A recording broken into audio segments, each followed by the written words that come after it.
Avant de commencer cet exercice, je vais vous expliquer une méthode simple pour en tirer le meilleur bénéfice. D'abord, je vous conseille de regarder la vidéo une première fois avec les sous-titres activés. Cela va vous aider à mieux comprendre le contenu, en faisant le lien entre ce que vous entendez et les mots écrits. Ensuite, regardez la vidéo une deuxième fois sans les sous-titres, pour vous concentrer uniquement sur l'écoute et renforcer votre compréhension auditive. Enfin, prenez un cahier et écrivez quelques phrases clés que vous avez retenues de l'épisode. Ce sera une bonne façon de consolider ce que vous avez appris tout en pratiquant l'écriture en français. En suivant cette méthode, vous verrez des progrès dans votre compréhension et votre capacité à vous exprimer en français. La procrastination est une expérience humaine omniprésente. Qu'il s'agisse d'étudiants reportant leurs devoirs jusqu'à la dernière minute, ou de professionnels remettant à plus tard des tâches importantes, la procrastination semble être une lutte universelle. Bien que presque tout le monde procrastine à un moment ou à un autre, certains individus en font un mode de vie, même lorsque cela nuit à leur bien-être, à leur progrès et à leurs objectifs. Tim Urban, l'auteur du blog populaire Web But Why, propose un regard fascinant sur la procrastination, capturant à la fois sa nature originale et ses effets néfastes. Dans son célèbre TED Talk, Inside the Mind of a Master Procrastinator, Tim Urban décrit avec humour la psychologie de la procrastination, donnant vie à des idées complexes par des métaphores vivantes. Mais au-delà des rires, se cache une tentative sérieuse de comprendre les luttes émotionnelles et psychologiques des procrastinateurs chroniques.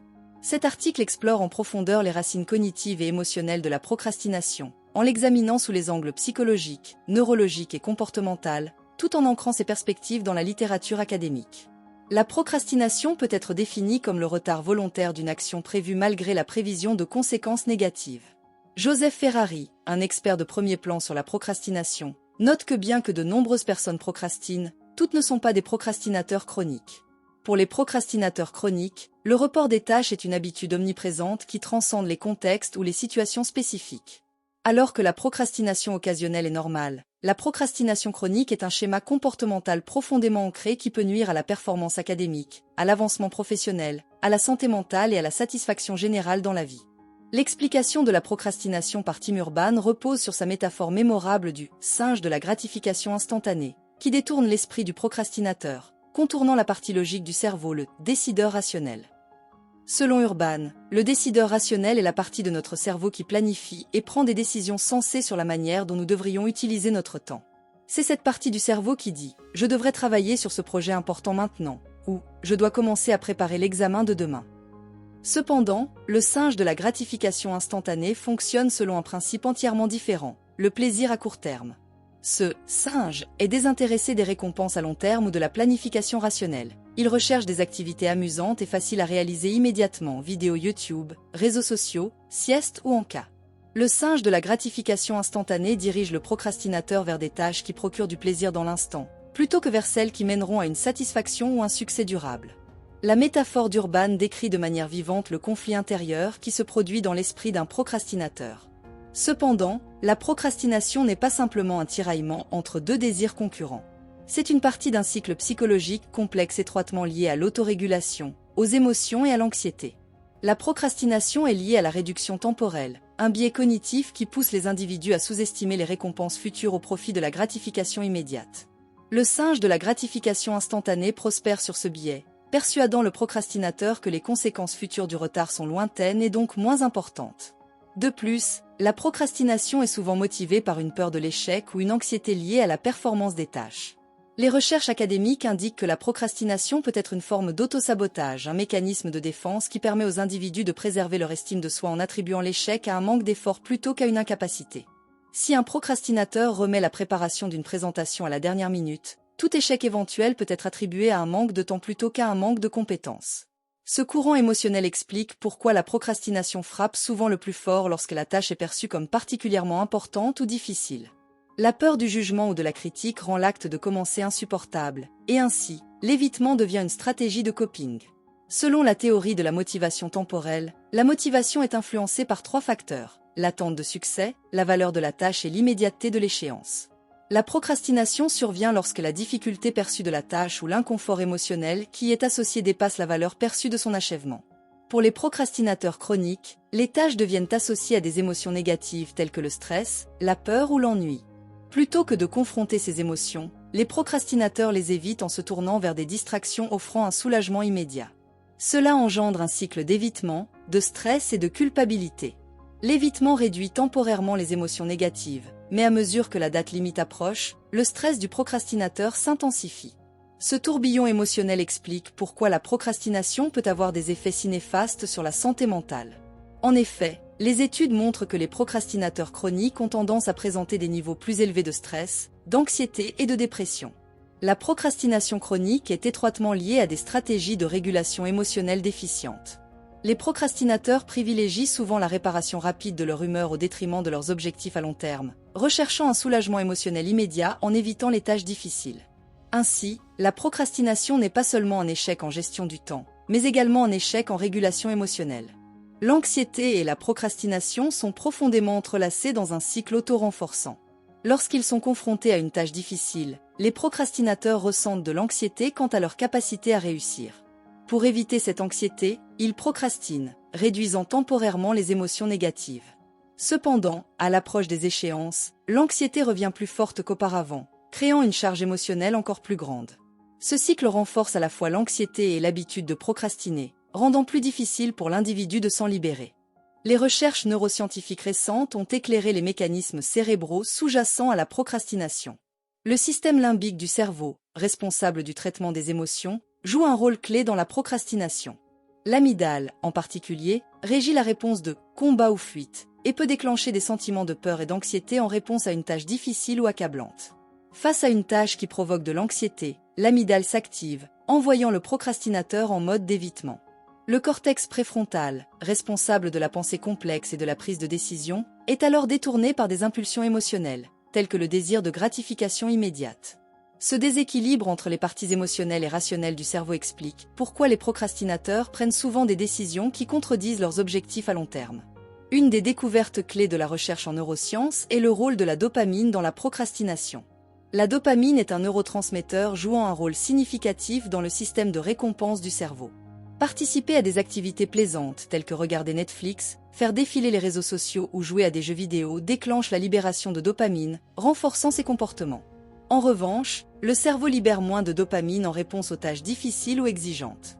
Cette disparité dans les niveaux de dopamine pourrait expliquer pourquoi les procrastinateurs sont plus enclins à se livrer à des distractions immédiates et plaisantes, même lorsqu'ils savent qu'ils devraient travailler sur des tâches importantes. Selon Tim Urban, la seule force capable de surpasser le singe de la gratification instantanée est le « monstre de la panique », qui apparaît lorsque la date limite devient si imminente que le procrastinateur est contraint d'agir. Le monstre de la panique, représentant le stress aigu d'une échéance proche, propulse le procrastinateur dans une vague de productivité de dernière minute. Cet aspect de la métaphore d'Urban fait écho à un phénomène psychologique bien documenté, la motivation induite par le stress. Les recherches montrent que les procrastinateurs performent souvent mieux sous pression, éprouvant une augmentation temporaire de la motivation et de la concentration à mesure que l'échéance approche. Cependant, cette méthode de travail comporte des inconvénients majeurs. Le stress et l'anxiété associés au travail de dernière minute peuvent mener à un épuisement, une réduction de la qualité du travail et des problèmes de santé mentale à long terme. Les procrastinateurs peuvent développer une dépendance au monstre de la panique pour accomplir leurs tâches, créant ainsi un cycle de procrastination chronique. La dépendance à la productivité induite par le stress est insoutenable, menant à une satisfaction diminuée du travail et un risque accru de problèmes de santé tels que l'insomnie, l'anxiété et même les maladies cardiaques. Briser le cycle de la procrastination nécessite plus que de la volonté. Étant donné que la procrastination est profondément liée à la régulation émotionnelle et au biais cognitif, les interventions efficaces doivent cibler à la fois les dimensions émotionnelles et cognitives de cette habitude. Les recherches menées par Piquil et Sirois, 2014, suggèrent que la compassion envers soi-même peut être un antidote puissant à la procrastination. Les procrastinateurs chroniques s'engagent souvent dans une autocritique sévère, exacerbant les émotions négatives et perpétuant le cycle d'évitement. Cultiver la compassion envers soi-même aide les individus à accepter leurs imperfections sans jugement, réduisant ainsi le fardeau émotionnel associé aux tâches. En pratiquant la bienveillance envers soi-même, un procrastinateur peut atténuer les barrières émotionnelles qui alimentent l'évitement, remplaçant la culpabilité et la honte par l'acceptation et la compréhension. Changer la perception d'une tâche peut également aider à réduire la procrastination, et c'est ici que le recadrage cognitif entre en jeu.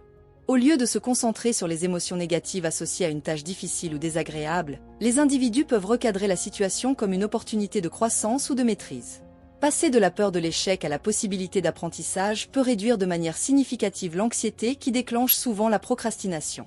Cette transformation mentale, bien que simple en concept, peut briser les barrières qui semblent rendre les tâches insurmontables, les rendant ainsi plus gérables et moins menaçantes. La nature écrasante des grandes tâches est l'un des principaux déclencheurs de la procrastination, et c'est pourquoi décomposer les tâches en étapes plus petites et gérables peut être si efficace. Aborder un projet massif dans son ensemble peut sembler décourageant, poussant les procrastinateurs à se sentir accablés par un tel engagement. Cependant, décomposer une tâche en objectifs spécifiques, réalisables et bien définis est en accord avec la théorie de la fixation des objectifs de Locke et Latham, qui suggère que les gens sont plus motivés lorsque leurs objectifs sont clairement définis et paraissent atteignables. En se concentrant sur un petit morceau de la tâche à la fois, les individus réduisent le sentiment d'accablement émotionnel et sont plus susceptibles de progresser progressivement, ce qui génère de l'élan et un sentiment d'accomplissement.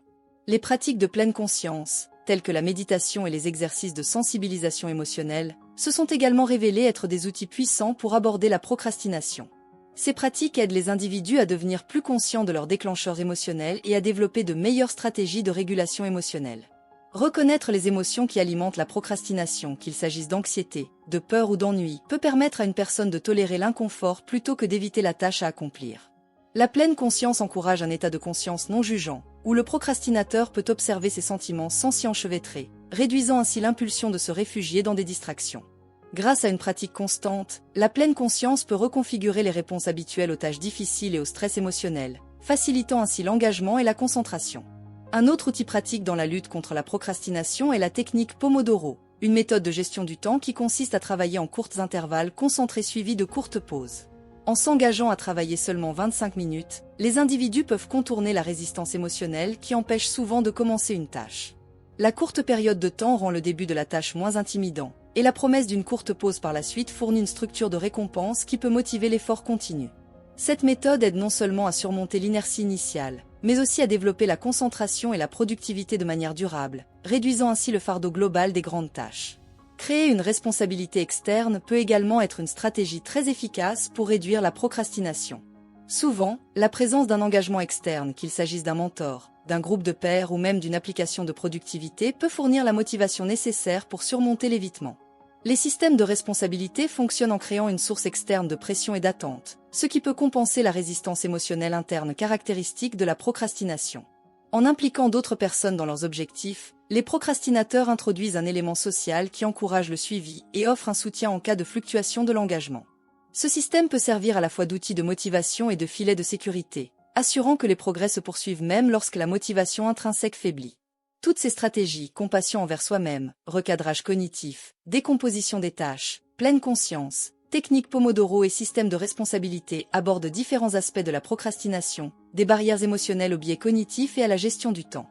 En intégrant ces approches, les procrastinateurs peuvent commencer à interrompre les schémas habituels qui les maintiennent prisonniers de cycles d'évitement. Bien que la procrastination puisse être profondément enracinée, elle n'est pas insurmontable, et avec des efforts constants, les individus peuvent reprendre le contrôle de leur temps et de leur énergie pour les tâches qui comptent vraiment pour eux. La procrastination est un comportement profondément ancré, souvent alimenté par des facteurs émotionnels et cognitifs complexes. La métaphore perspicace de Tim Urban, avec son singe de la gratification instantanée et son monstre de la panique, offre une perspective à la fois relatable et divertissante sur la procrastination. Cependant, la psychologie derrière la procrastination est complexe, impliquant des peurs de l'échec, des problèmes de régulation émotionnelle et des biais cognitifs qui peuvent nous freiner. Se libérer de la procrastination chronique nécessite une approche globale qui s'attaque à la fois aux défis émotionnels et cognitifs. En adoptant des stratégies telles que la compassion envers soi-même, le recadrage cognitif, la pleine conscience et une gestion efficace du temps, les individus peuvent commencer à reprendre le contrôle de leur temps et atteindre leurs objectifs. Bien que le singe de la gratification instantanée ne disparaisse peut-être jamais complètement, avec les bons outils et le bon état d'esprit, vous pouvez apprendre à apaiser sa voix et faire des progrès significatifs vers un changement durable. Êtes-vous prêt à affronter la procrastination de front? Partagez vos pensées, expériences ou stratégies dans les commentaires ci-dessous, nous serions ravis de vous lire.